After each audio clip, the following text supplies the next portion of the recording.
So welcome everyone. So my name is Qing Lin. I'm the president of New York State TESOL.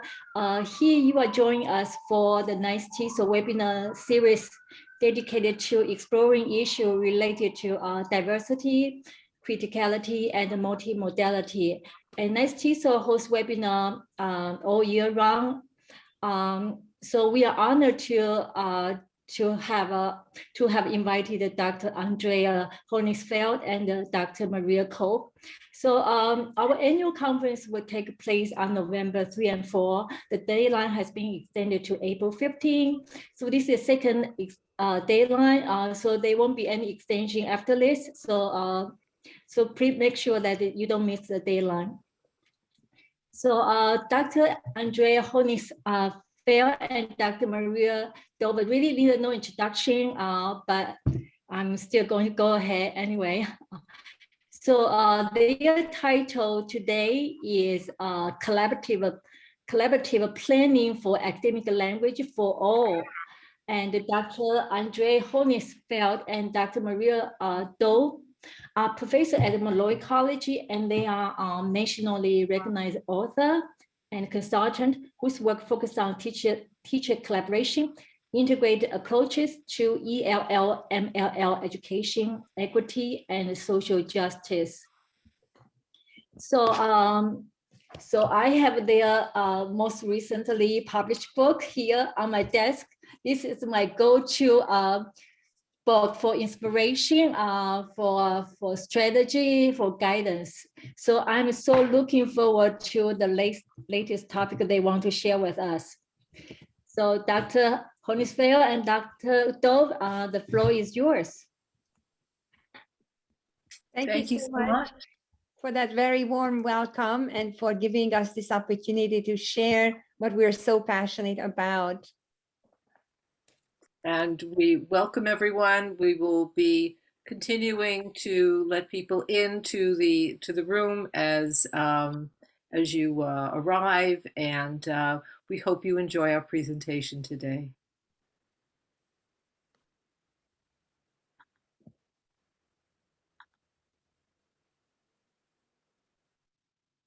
And it's frozen.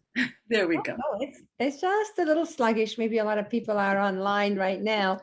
So we want to get started with a little bit of a warm up, and we're going to invite you to participate in the chat box by finishing one or both of these sentences. So the first sentence is asking you for a simile, co-planning for ELLs, MLs. We're using the New York State designated labels here, is like blank because, or if you wish to share either a metaphor or just an adjective with us for the second one, co-planning for ELs, MLs is blank because. So what is the first image that comes to mind?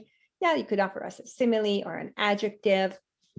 We would love to hear your thoughts when you saw what the topic of this webinar was going to be, and based on your own experiences regarding supporting multilingual learners or collaborative planning for multilingual learners.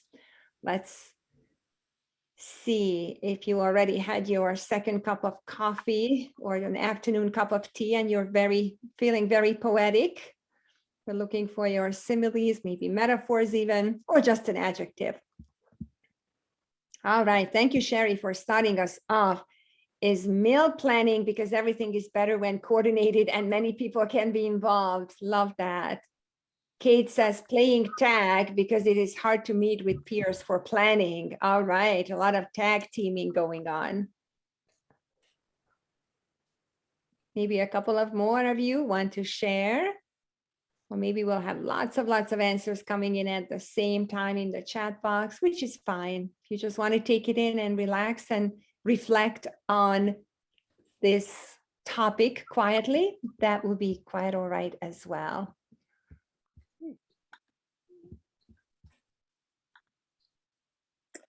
So we are presently at Malloy College, but we, as of June 1st, will be Malloy University, and celebrating that with our new logo there.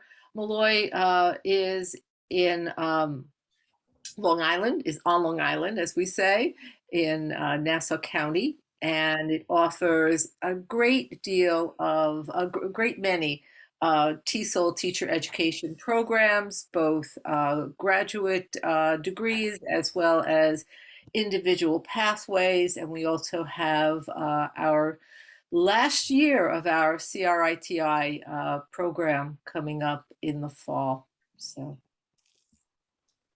And I've been there for 21 years, and I think, Maria, I can't guess, maybe 10, how long you've been at Molloy? Well, I actually started there as an adjunct in 2004, so Oh gosh, 18 years. I think years just go by so fast, and that also designates our number of years of collaboration. So Maria and I have been very actively engaged in collaborating ourselves around the topic of collaboration. Yes, we have. This is some of our work. This is our co-authored work from Andrea and I, but if I were to create a slide with Andrea's work with, both singularly and with others, we would take up the whole presentation with it.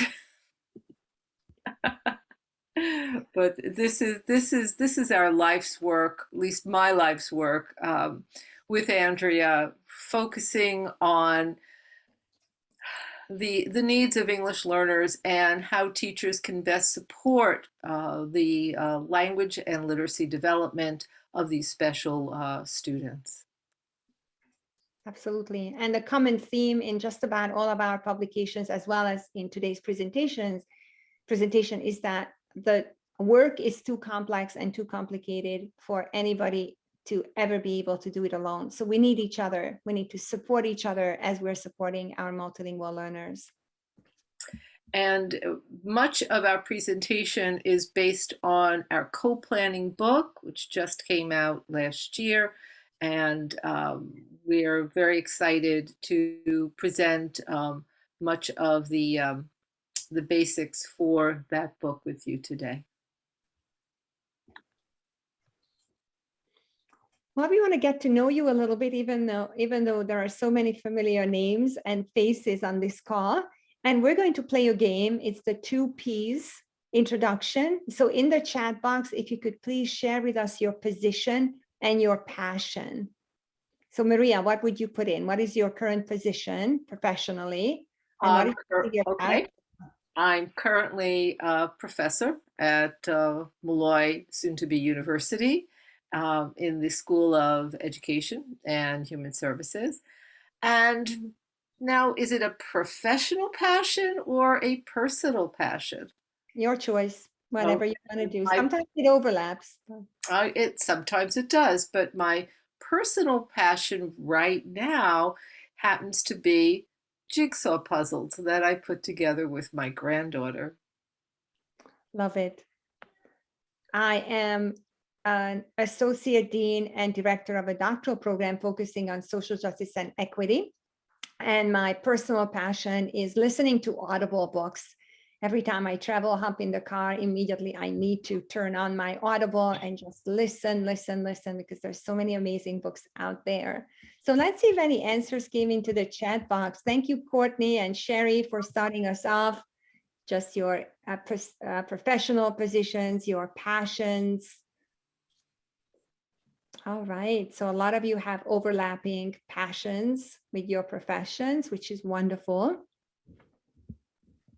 And we often indeed preach to the choir, and we have lots of ELL professionals in the room, which is fine. It's critical for us to work together, to collaborate, and also to offer leadership to our colleagues. All right, I'm just going to quickly mute somebody. There was a little bit of a background noise, and we're ready to continue. Just keep them coming, keep sharing with us your position and your passion. So our agenda for this webinar is to define or sometimes redefine collaborative planning in support of our English learners, multilingual learners. We are going to explore 5 essential practices to support co-planning for the sake of English learners, as well as evaluate different types of supports and scaffolds that can be in place for our multilingual learners.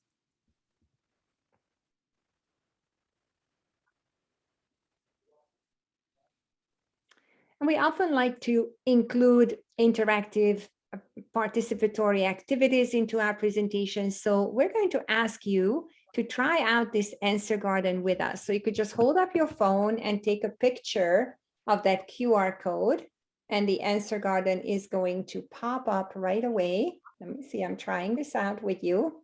Yes, indeed, it's right there. Good. Or you could type in answergarden.ch 2411835. And all we have for you is a simple question with lots of complex answers or possible answers. The question is, what do teachers need to be successful with ELLs, MLs? And we're going to invite you to give single word answers. If you have more than one answer, that will be perfectly fine. Just keep adding single word answers into that answer garden. Could we switch over to that link, Maria, just to see? We most certainly can. Yes, and we could also put that link in the chat. Of course, Okay. it doesn't want to do that, but we will Yeah. most certainly be able to do that. Yes, that's a really good idea to put that into the chat box as well so people can participate. Thank you for that reminder, Iris. All right, there it is. And if you click on it, it will come up. And you will notice that there is a dialog box there. You just put in a word, hit submit, and everybody's answer is captured. So that's what I personally love about Answer Garden, that if you are willing to participate, your voice is going to be heard, your ideas will be there. However, you can also elevate other people's answers. If you see something that you feel needs a little bit more emphasis, you could just retype that word, and all of a sudden that word is going to be bigger. So Maria, if you refresh it, then we're going to see that probably a lot of other people have participated already, or new words came in. All right, our patients just got bigger. All right, that's what I was looking for. The more we participate, the more beautiful this answer garden is. So keep your ideas coming, definitely. And again, as I said, you could elevate somebody else's answer by retyping their submission. Exactly. So what do you see here, Maria? What surprises you, or what were you just expecting to get out of this activity? Well, we've done this multiple times, you and I together and apart. And what is surprising me is the word that's coming out in the middle there, patience. Because you drop flexibility, because flexibility is usually there, support is usually there, but patience, I'm very excited about that, you know. Yes, And definitely. I think particularly now, many teachers aren't as patient in general because of our new normal, and so patience is really critical. What about you? Well, I was really happy to see that support, flexibility, compassion, open-mindedness. So a lot of the things that show up on this answer garden seem to support a holistic approach to serving multilingual learners. Nobody said another vocabulary list or some kind of grammar practice is what they need, or what workbook, yes. Yes, but what we need to do is how to look at the whole child and working together in support of children's language and literacy development. All right, I love this. I'm going to take a screenshot of it to tweet it out. So we invite you to do the same. If you want to share some of this information on social media, by all means, please do so. Okay, so let's go back to the PowerPoint, because we certainly planned a lot for you today about co-planning. But having a shared understanding why it's so critical for us to reflect on our needs, what we need to be more successful with this population, is truly important.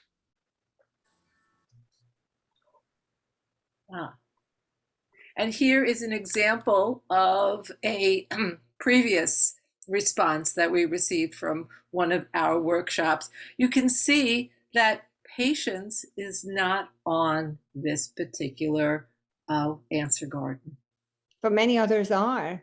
I Yes. think flexibility, certainly lots of similar ideas pop up each time we do this. We invite you to play along and play around with Answer Garden. It's a wonderful free tool for visual polling of your audience. What I love about it as well, there's no signing up. You don't have to write your name. You don't need a password. You just go to answergarden.ch and there's a button that says create an answer garden, and there it is. All right. So our work is based on the collaborative instructional cycle, and as you can see, this beautiful sketch note on the collaborative instructional cycle, as well as others in this presentation, are created by Clarabelle Gonzalez. So we want to give a big shout out to Clarabelle and the beautiful illustrations that she drew for our co-planning book and our From Equity Insights into Action book. And I believe she's also in the process of doing some illustrations for you, Andrea, as well.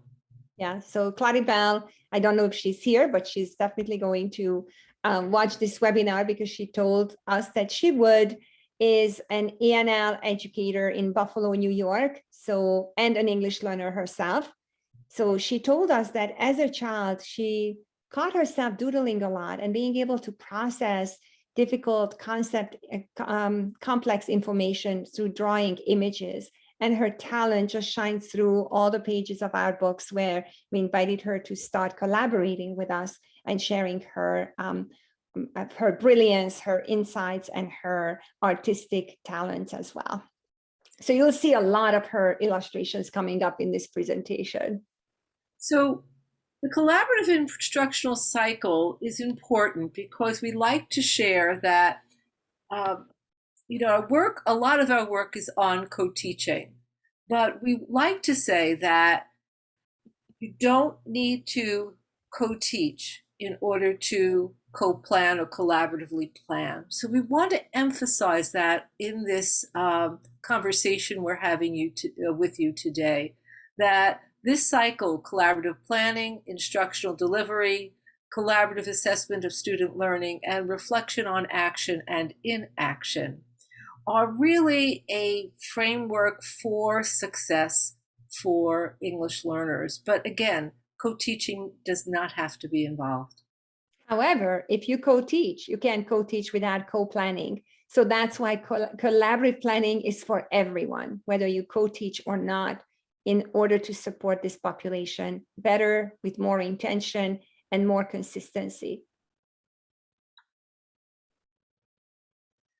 So we are going to explore these 5 essential practices for collaborative planning.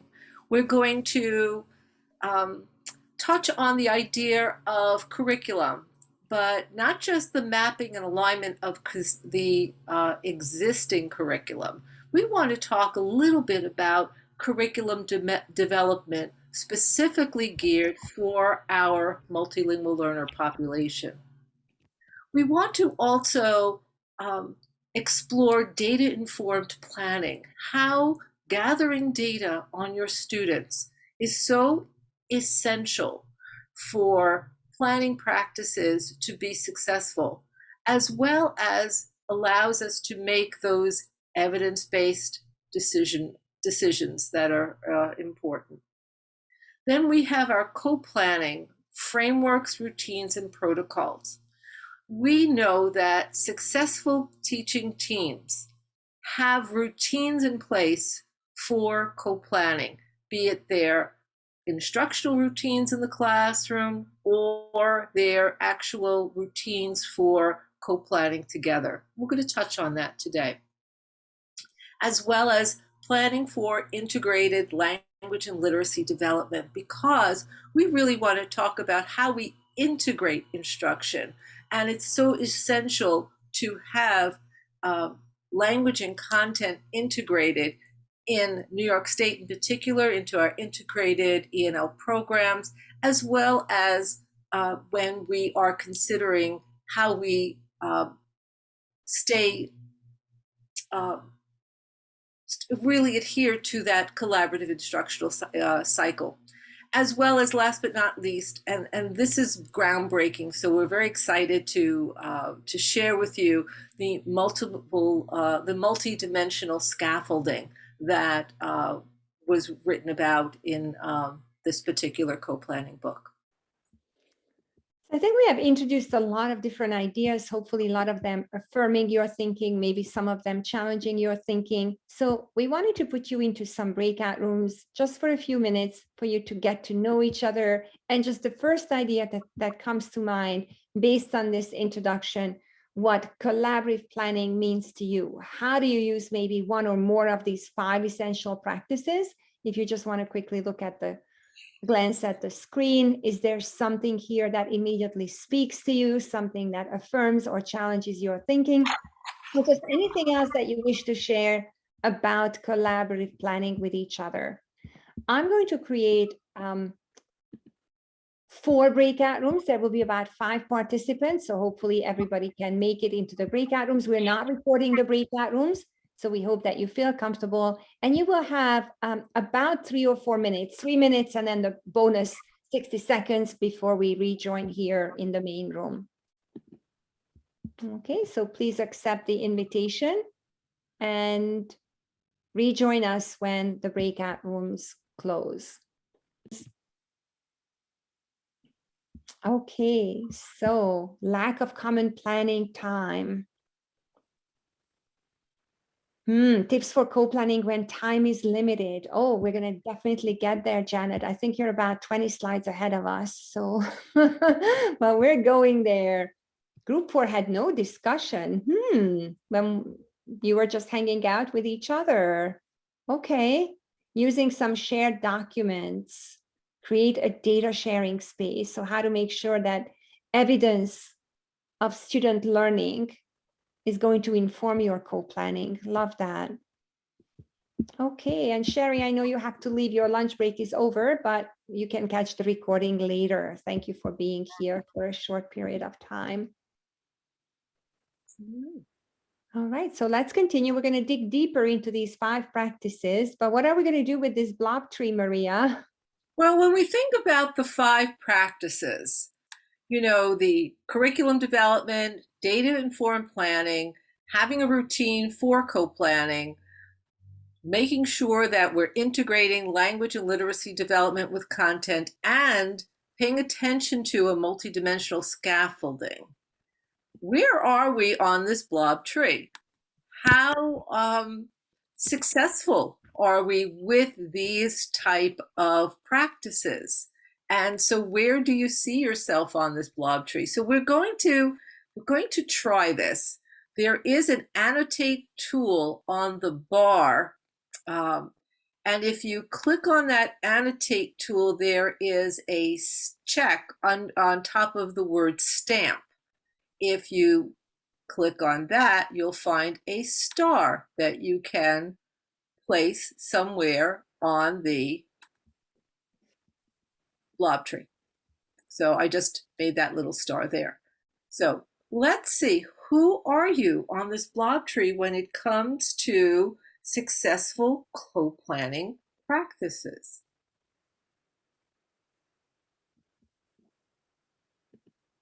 If you cannot find the annotate tool, you most certainly may describe who you are on the tree in the chat box.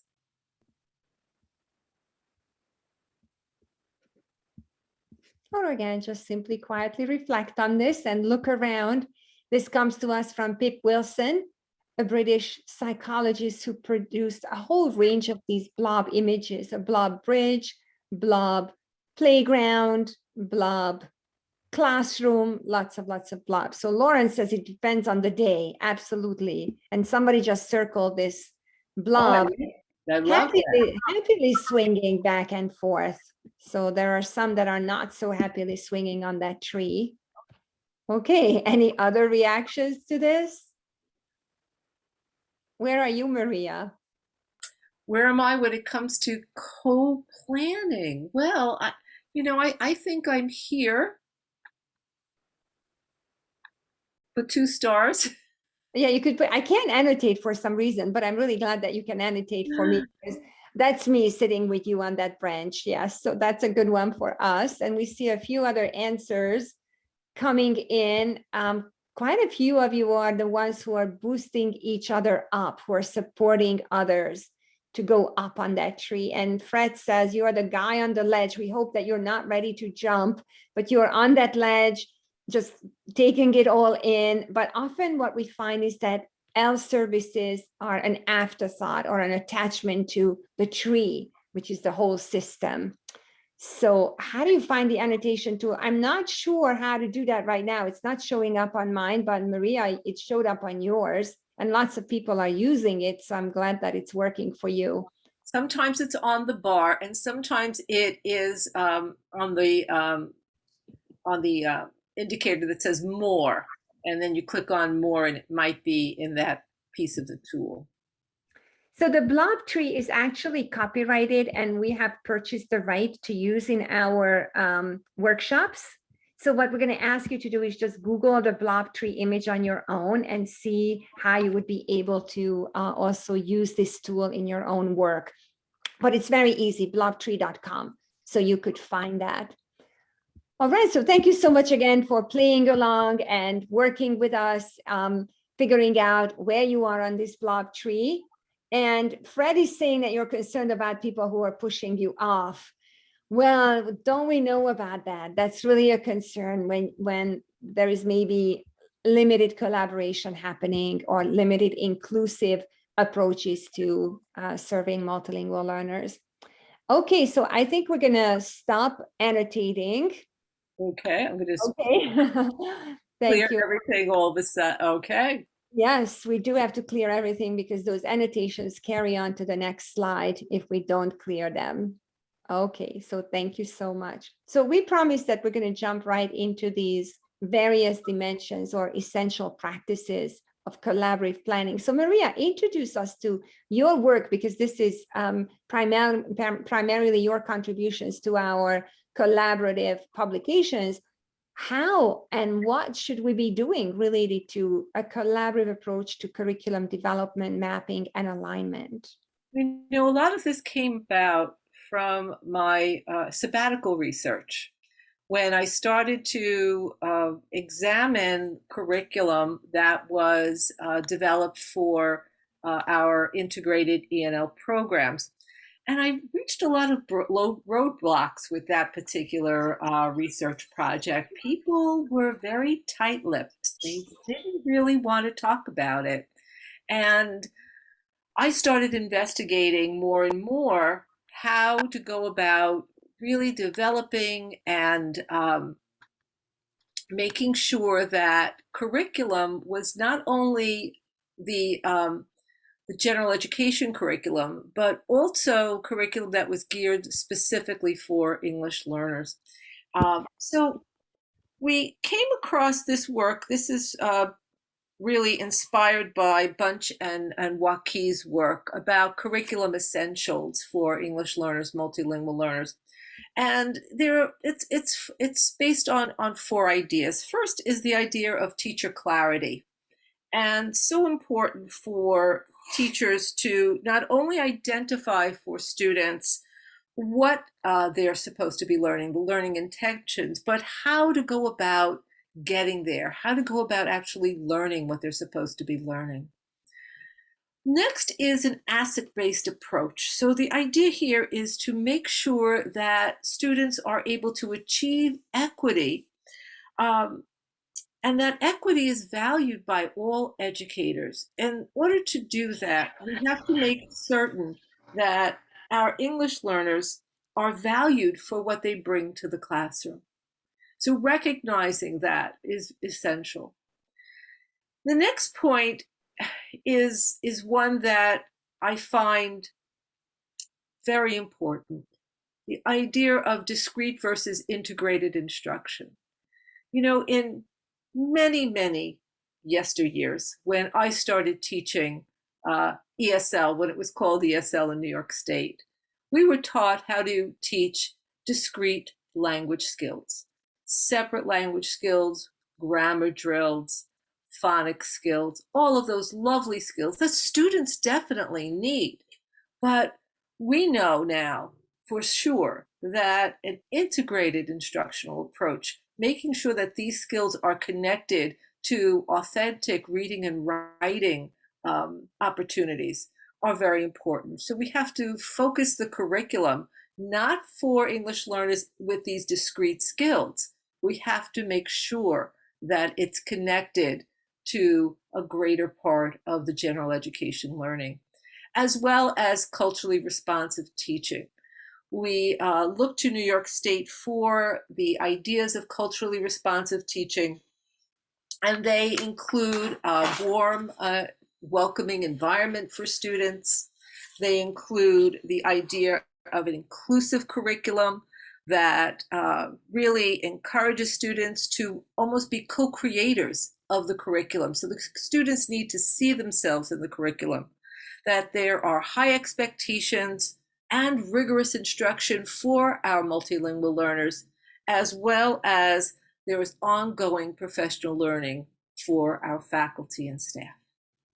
You know, Maria, when I'm listening to you, and you did such an amazing job adapting George Bunch and Ida Welke's work for our purposes, all I can think of is that this is so complex, we can't do it alone. Again, circling back to the part, our core message in all of our publications, which is to collaborate, to make sure that we agree together what it means to have clarity in our instruction, in our curriculum, and in our instruction for our students. How do we make sure that we don't curricularize language, but we're integrating it with math, science, social studies, and ELA, of course, which is already language-based. So this is a very, very beautifully presented complex work. And take a look at Claribel Gonzalez's sketch note. We told you that she's just absolutely brilliant, how she conceptualizes everything that we write about or talk about. So thank you so much, Ching Ching and Courtney, for sharing your thoughts about this. Absolutely.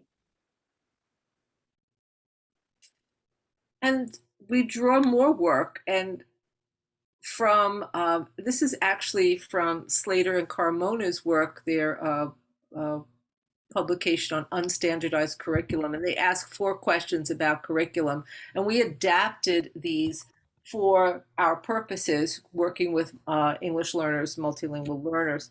So the first question is, what purposes should the curriculum serve for English learners? And the second one, who decides what is important to teach? Who's making the decisions that about the curriculum and what is being taught? And how can we also, if we think about culturally responsive teaching, how can we invite students in to co-create curricular subject matter? We want to also ask, how should the learning of our English learners, multilingual learners, be evaluated? So we have to think about equitable assessment practices, as well as what is the nature of our English learners, multilingual learners, and the learning process.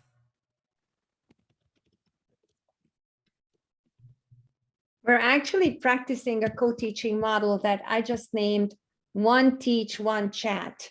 So as Maria was presenting on a slide, lots of ideas came into the chat box, and I wanted to clarify them, and you will find that there. So here's the new co-teaching model. Co-teaching, in fact, is very dynamic. It's like pieces of a jigsaw puzzle put together, and we certainly have to practice it to get better at it. But recalibrating the curriculum is something so very important that Chin Ching earlier said that she loves our new publication focusing on equity.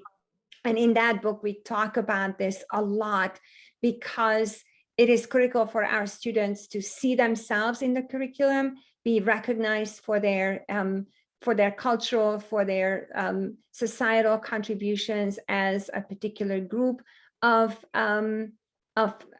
students and their families and their communities. And of course, making these pedagogical decisions about what we teach, how do we plan that content and language and literacy integrated lesson, because that's one way that we can accelerate learning for our English learners, multilingual learners.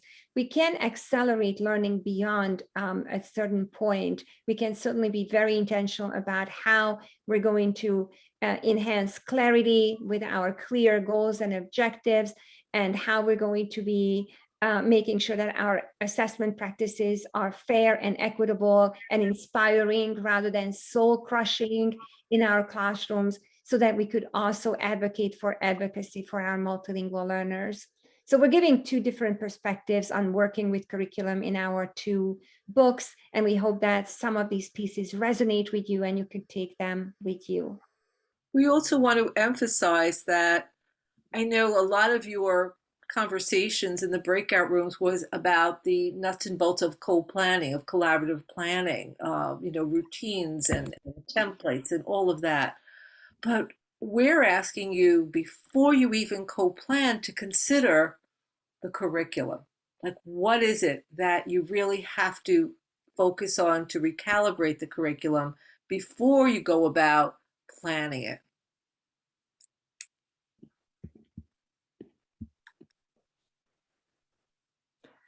So then let's look at the next component of this framework, which is making sure that when we start planning for the sake of our multilingual learners, academic, linguistic, literacy, and social emotional development, is that we look at evidence. And in this case, data does not necessarily mean numbers, but different types of evidence and information about our students.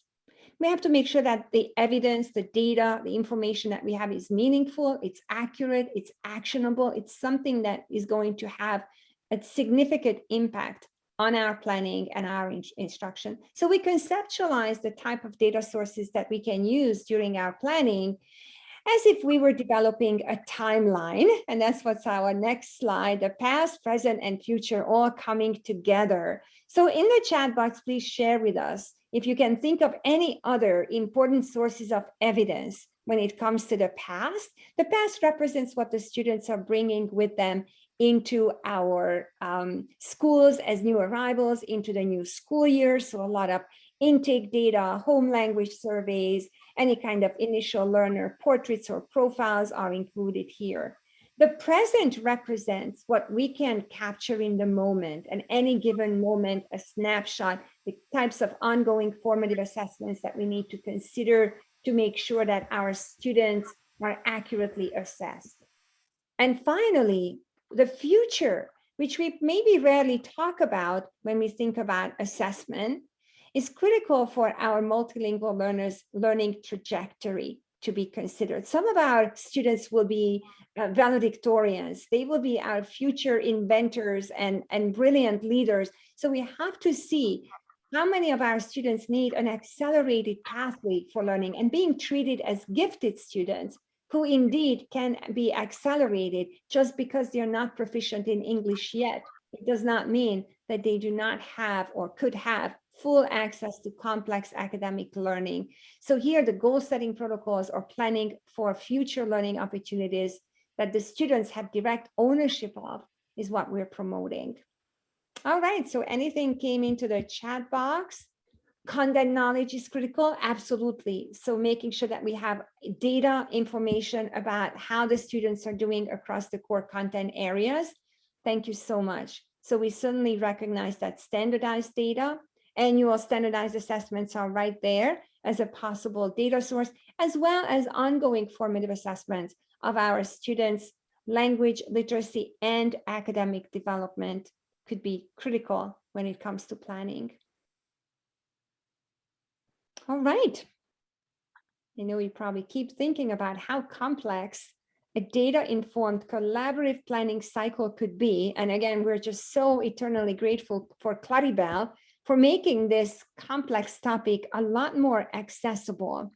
And please start on the top of this particular cycle. Consider the assessment data, whether it's qualitative or quantitative. You're looking at standardized assessment scores, or you're looking at some anecdotal records that you kept about your students. Let's just generically think about the sources of information that we have about our students. And when we look at that source of information, the evidence, let's collaboratively examine our data and interpret the data. What does it mean? What are we looking at? And once we look at our data, we can align our planning and instruction better to our students' immediate and long-term needs. So that's how we're going to continue with data-informed or evidence-based unit and lesson planning, and also decide on ongoing formative assessment practices so that we could further enhance our planning and instructional practices. It's easier said than done. It's pretty complex. So let's see just a few ways that we can achieve all this. Always start with an asset-based perspective. We're borrowing it from WIDA. Even if you are New York State is not a WIDA state, but we can borrow some of these ideas. What do you like about this, Maria? To think about a student portrait as a way to make sure that our assessment practices inform planning. If you look at this student portrait, you see that the test scores are in the corner, and it's only a small piece of the student. So really getting to know the student, connecting with student, those relationships are so very important. And really understanding a little bit more about what the student can do is really vital to successful planning for students, instead of what their test scores are, or knowing a little bit more about their interests and skills so you can connect what students already know to what they're going to learn.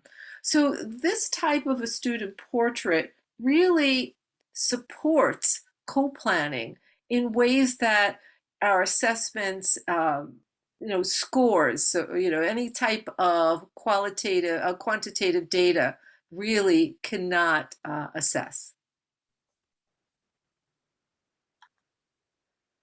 In our book, we were very happy to feature Alicia Owen's framework. It's a digital student self-portrait in which you could see that there are a number of opportunities the student is given to share about himself or herself. So this is a student who lived in Korea until she was 14, and then she moved to Guangzhou in China.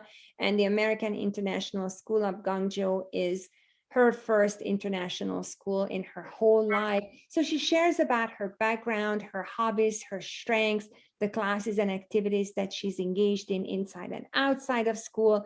So it allows the student to introduce herself to the classroom or school community, as well as making sure that the teachers better understand what to consider. Again, the WIDA scores, the test scores, are a tiny little piece of information in the corner.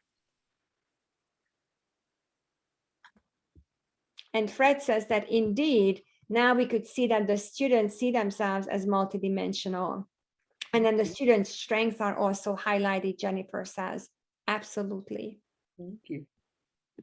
So now we're going to shift to thinking about co-planning frameworks, routines. Oh, Maria, you're muted. I don't know how that happened. Did you click on something by accident? Because I did not mute you. So Okay, so now we want to explore what works for you when you're collaboratively planning. What are your go-to strategies and routines that supports collaborative planning? all right, so we're going to put you back into your breakout rooms for about 3 minutes. We're going to keep you in the same, or you know what, let's just mix you up a little bit, because I see one group is going to be very small. So I'm going to mix you up a little bit, and you are going to find yourselves with a few other colleagues, and you will have 3 minutes to think about what works. Let's just celebrate each other. Let's share with each other. It's not getting recorded, whatever you talk about in the breakout rooms, but please be prepared to share something that works. Okay, I'm ready to open the rooms. Pause. Oh. Welcome back. We were just in awe watching how most of you stayed in the breakout rooms all the way to the very end of the time that we gave you. We probably didn't give you enough time. You could have continued your conversations, but in the chat box again, if you could please share what was something that you learned from a colleague, what kind of framework, routine, protocol, or just overall what type of collaborative practice or strategy works in your colleagues' practice. So please don't share your own, because you already did that in the breakout room, but share something you heard from a colleague, something that you wish to celebrate with us. We would love to hear a shout out about a colleague. Just take a moment in the chat box. That's an important part of collaboration, when we are able to acknowledge other people's contributions. So common planning time, yes, Fred, that is something that we so strongly and consistently advocate for. And I'm happy that you heard that that's happening in other people's lives. Sharing planning calendars, absolutely. So finding any kind of a template, maybe a Google Calendar. The importance of having time. You can't do any of this work without designated collaborative time. But you could also use technology, which is popping up for quite a few of you. Doodle documents, Google, was it Google or Doodle? Because Doodle is really good to set up appointments with each other, and shared platforms, Google Docs, slides. All right, Jennifer says some departments have common planning time and consistency among the department. I love that, absolutely. All right, so let's continue, Maria. It's very affirming to hear from so many of you that there are good, solid practices happening. So what are some solid frameworks you want to share with us? Now, this comes to us from Fisher and Fry. Most of us, I'm sure, are aware of the gradual release of responsibility.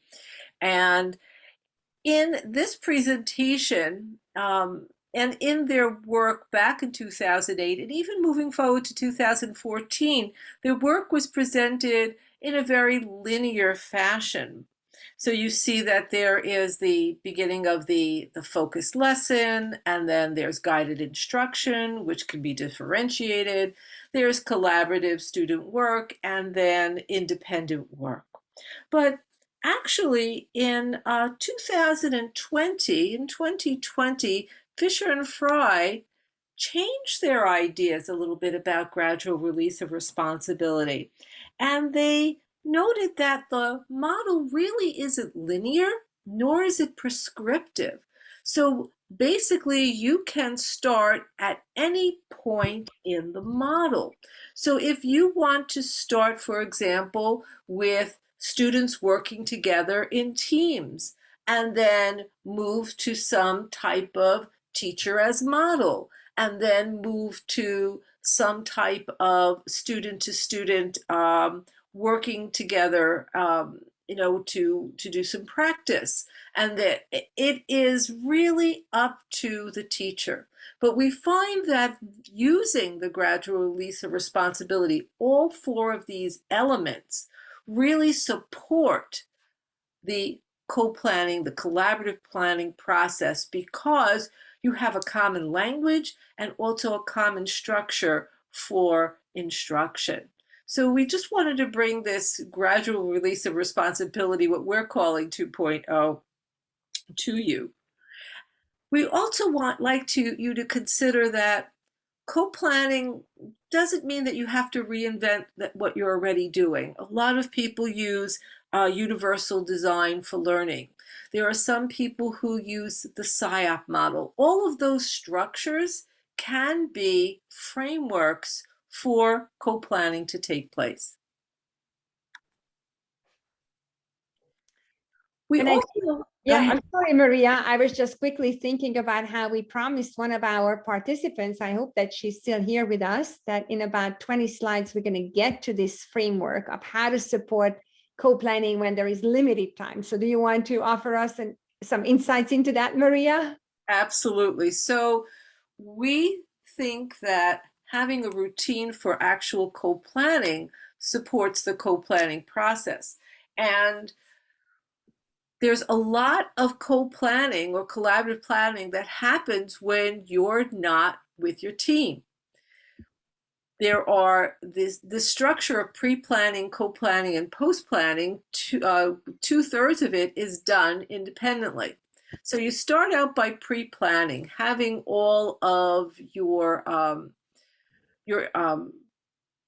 material and resources available, having a curriculum map, knowing scope and sequence, etc. Teachers who are involved in working with English learners can think about how to successfully deliver instruction, what type of materials might be necessary, what type of strategies might be used for a particular topic, etc., before the actual team meets. So when the team meets, we find that they don't have to discuss the what, because that was already decided in the pre-planning phase. So the co-planning can be reduced in some way, shape, or form because you're not figuring out the what. You all already have those ideas of the what. You then usually in the co-planning session talk about the how and who, which are the students you're going to target. And then, of course, once you make those decisions, the post-planning that occurs is the creation and the finding of resources and materials that are going to be used in the lessons that are delivered.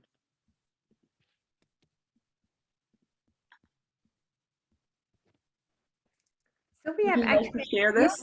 Actually, I very quickly wanted to look up the link for this, and it is on our website, this particular article that we wrote for ASCD called Co-Teaching English Learners Riding a Tandem Bike. But much of this article focuses on co-planning because we wanted to emphasize that you can't co-teach without co-planning. You also need trust and administrative support. So those are the three big ideas of this article. And you could find the full text article on our website if you scroll down towards the middle of the landing page. But you are going to get a concrete example of this structure of pre-planning, co-planning, and post-planning using a secondary social studies context.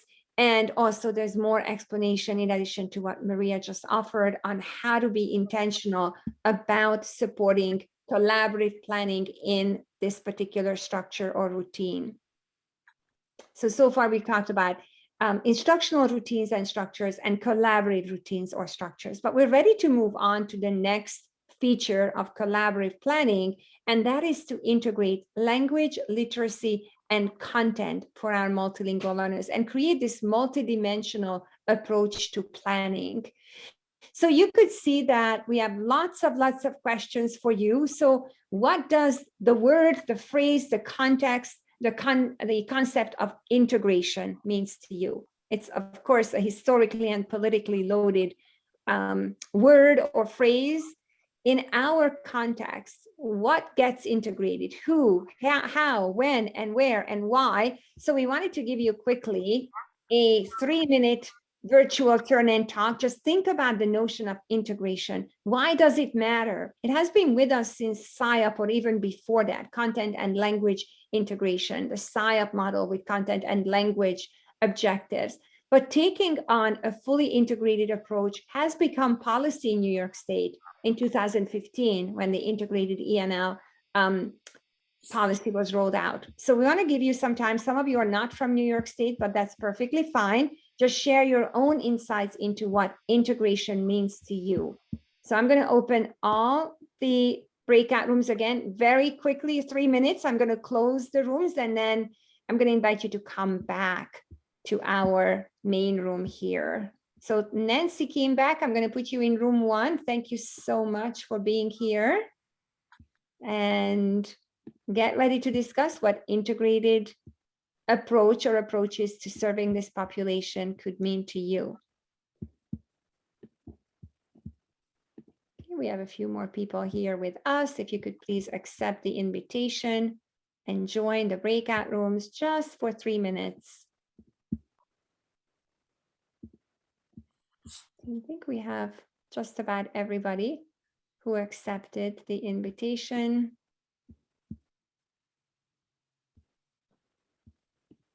Okay. Oh, stop the recording.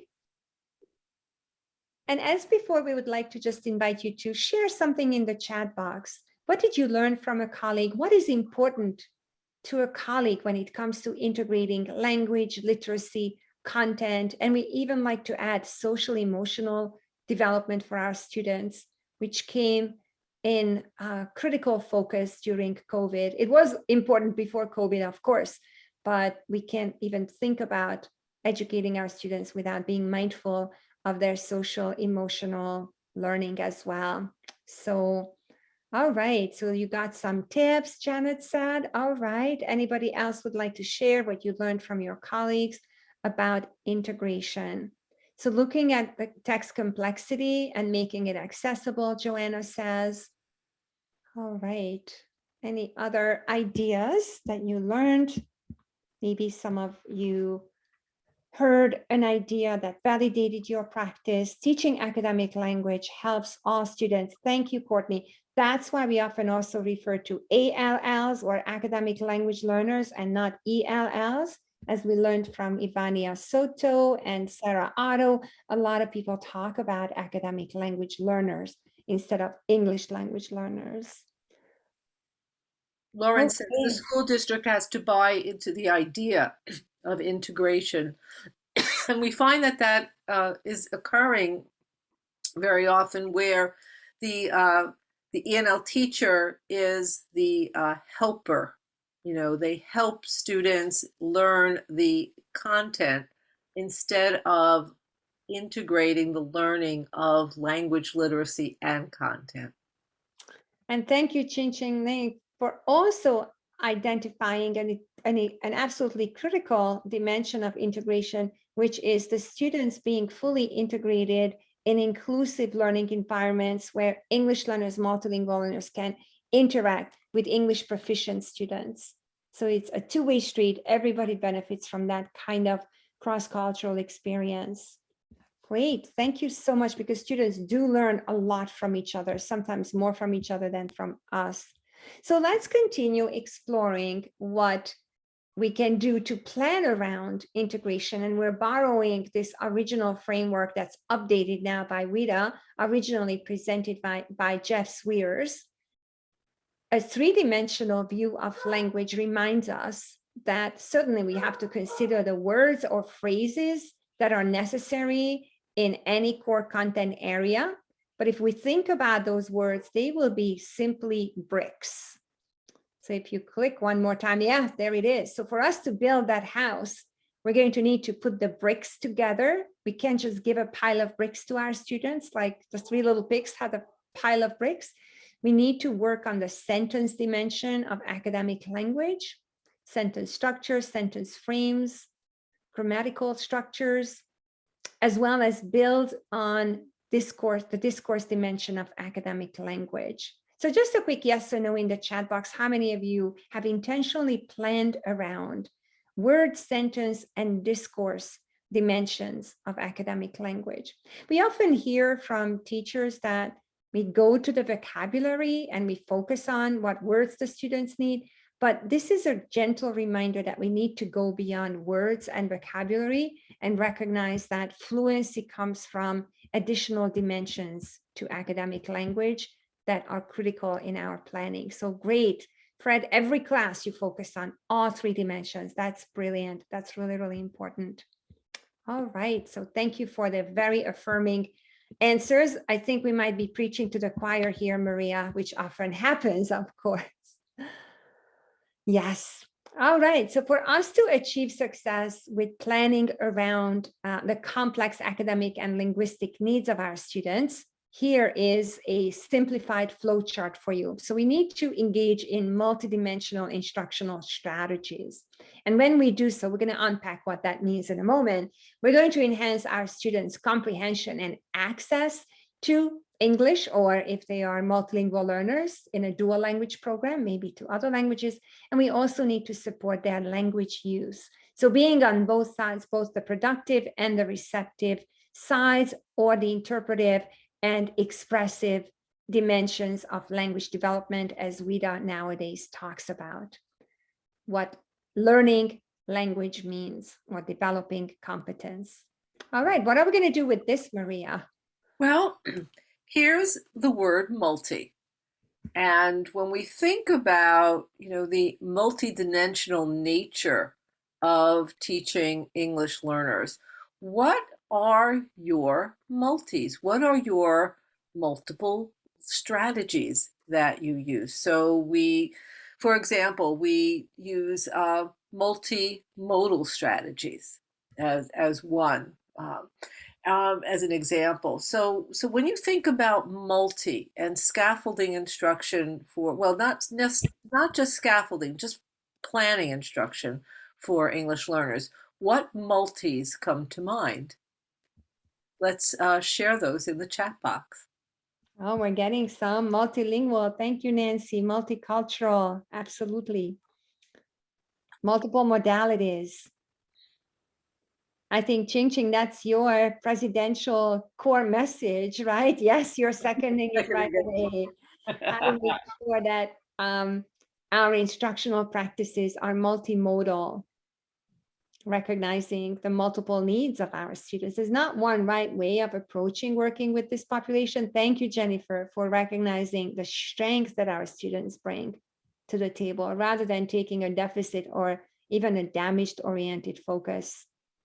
Multiple perspectives, yes, and we welcome that in our workshops as well as in our field, definitely.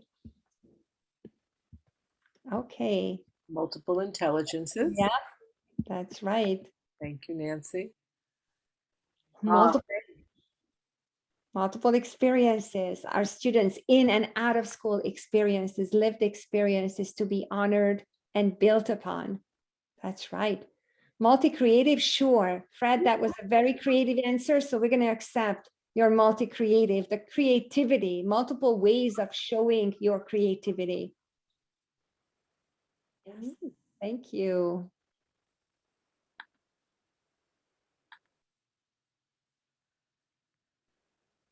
Okay, so this is a page from our book again, where we added a couple of additional words that were not mentioned in the chat box, but also some of the same ideas were generated by our team when we worked on this publication. You see multilingual, multisensory, which should be stretching all the way to high school. It doesn't have to be just an early childhood experience.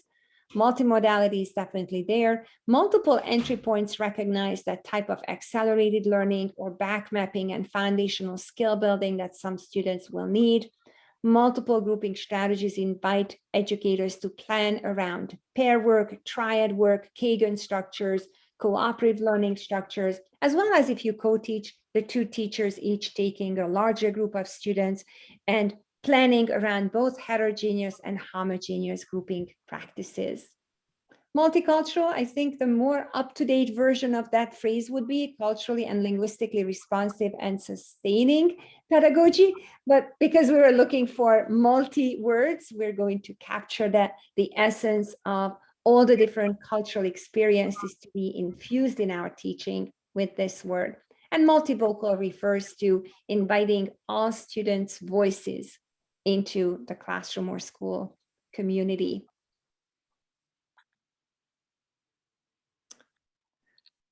And last but not least is talking about multidimensional scaffolding.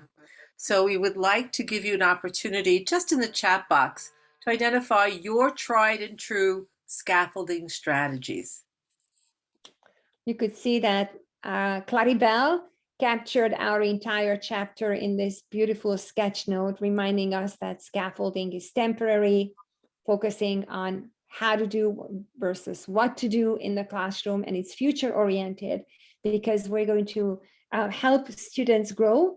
As the scaffolds go up, the scaffolds also have to come down. So the macro, meso, and micro levels refer to how we plan scaffolding at the unit or lesson level, how we're going to be addressing the language and literacy development within a single lesson or lesson sequence, and then in the moment micro scaffolding that educators implement in the classroom as needed. The 4 R's here, Maria, that you referred to earlier in our introduction, are scaffolding around rigor, relevance, relationships, and research-informed best practices. And in a moment, we're going to introduce to you an expanded vision of what we mean by multidimensional scaffolding. So please add something in the chat box. What is something that works for you when it comes to scaffolding? What are some true and tried strategies?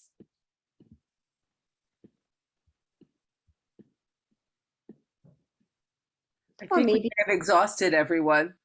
I know we probably successfully exhausted all of you by now. So we're going to go ahead and as you contribute, yes, infographics, very good. So thought-provoking, visuals, repetition, great. Keep them coming. As you add some more in the chat box, we just wanted to bring this quite well-known framework to you. All right, now lots of answers are coming back. Okay. Okay, great. So again, lots of ideas about multisensory or multimodal support, songs, pictures, simplified versions of the same text, word banks, color coding, extra definitions. So we have lots of existing strategies. This particular framework is a wonderful reminder. That's what inspired us in our work to think of scaffolding and supports initially, at least on 3 levels, and think of this as a menu, not as a checklist that you're going to put all of these supports and scaffolds into every lesson, but not to forget about sensory support, graphic support, and interactive support as we plan. We use this for years, working with our student teachers when they're planning lessons. And I think when we got into the pandemic, as we started thinking a little bit differently about scaffolds with having to work remotely, having to deal with students' social emotional learning issues, it became apparent that these 3 supports were maybe not enough. Mm-hmm. So again, Claribel's rendition of our multidimensional scaffolding framework actually has 9 different scaffolding approaches. So take a quick look at this beautiful drawing or sketch note. Whether you love it or you don't, many of these, actually all of these scaffolding strategies are documented in research supporting learners, not necessarily all of them originally designed for multilingual learners, but in our work, we translated these scaffolding strategies or approaches to supporting language and literacy development. And in case you're wondering about like, what is what, this is getting a little bit too overwhelming. We have a summary chart for you that explains what each of these scaffolding approaches are. So once you see a brief description of what these scaffolding approaches are, environmental scaffolding, absolutely. That is one that we might not always intentionally think about, but both the physical and virtual learning context in which we create a print-rich yet accessible and meaningful interactive learning environment or context is critical.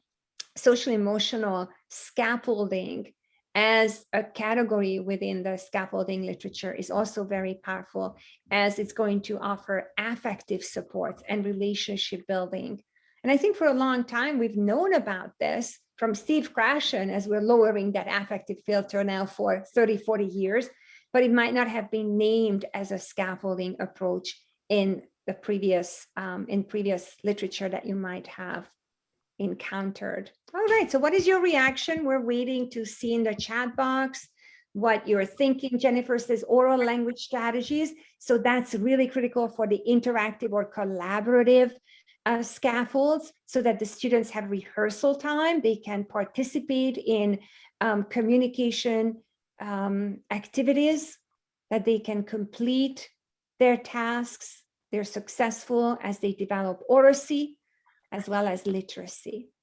If there are any other reactions, please share them in the chat box.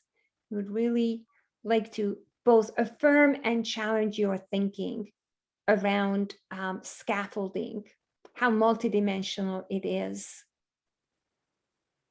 Yes, Courtney, indeed, that's probably one of the greatest challenges all educators face, is how to support our students socially and emotionally as they are re-entering the type of classroom environment that they left 2 years ago.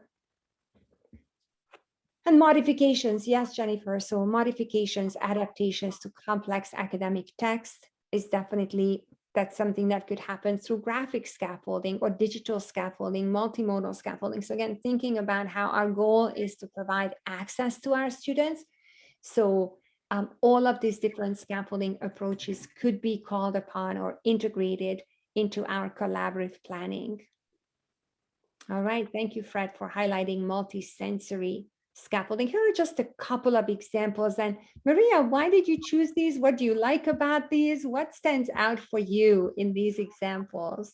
Well, I love the way that, you know, the first one talks is words, and like words speak to me more than numbers. But the second one is about numbers. And I love the way that it truly is the type of support, that textual support that students can, you know, refer to.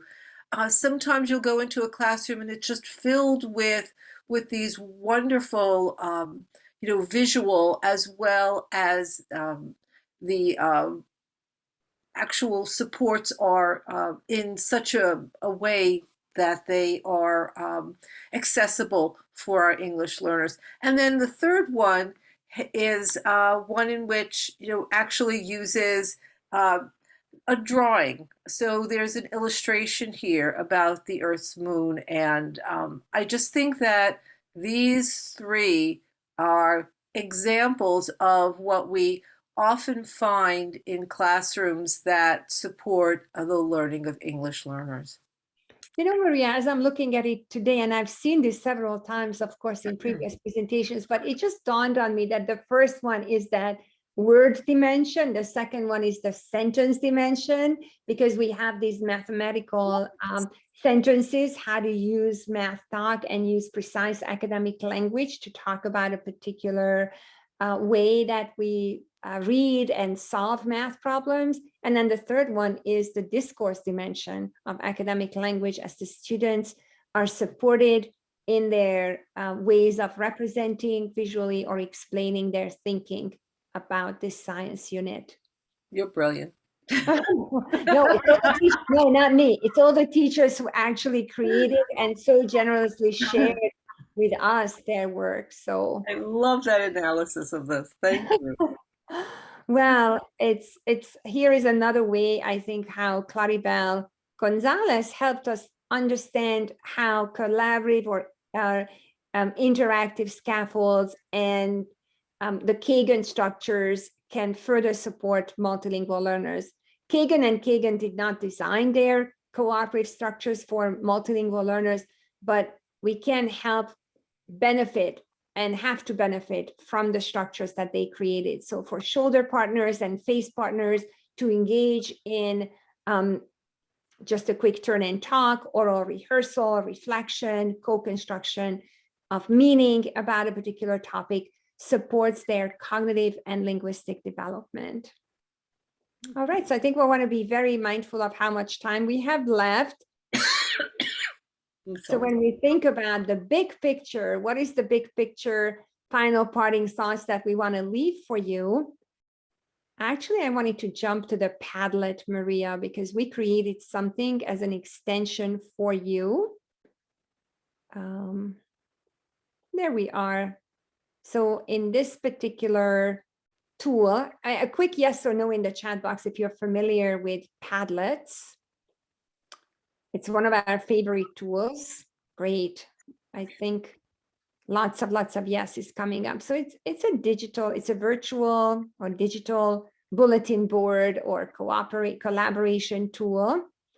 And I think if we have to leave this presentation for a moment so that you could put it into the chat box, Maria, there we go.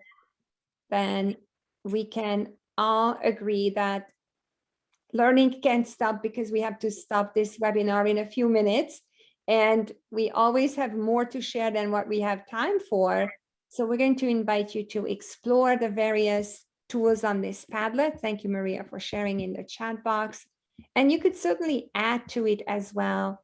I think the setting is designed in a way that you could, I'm going to super quickly check the setting on it, so that you could add even more information as well as tools to this particular Padlet. Oh, here it is. So here is the live version of the Padlet, and I'm checking the share setting. Yes, oh, no, I have to change the privacy right away. So we want to make sure that you can write, that you can add to it. So here we go. You can indeed contribute to this further. So we wanted to thank you so much. We have 3 minutes for any questions, comments that you might have for us. You can collaborate with us by adding your comments and questions in the chat box or simply unmute. We would love to hear from you. I know sometimes people are a little hesitant, so I'm going to stop the recording for this part. Is that okay, Ching Ching, that we stop the recording? All right.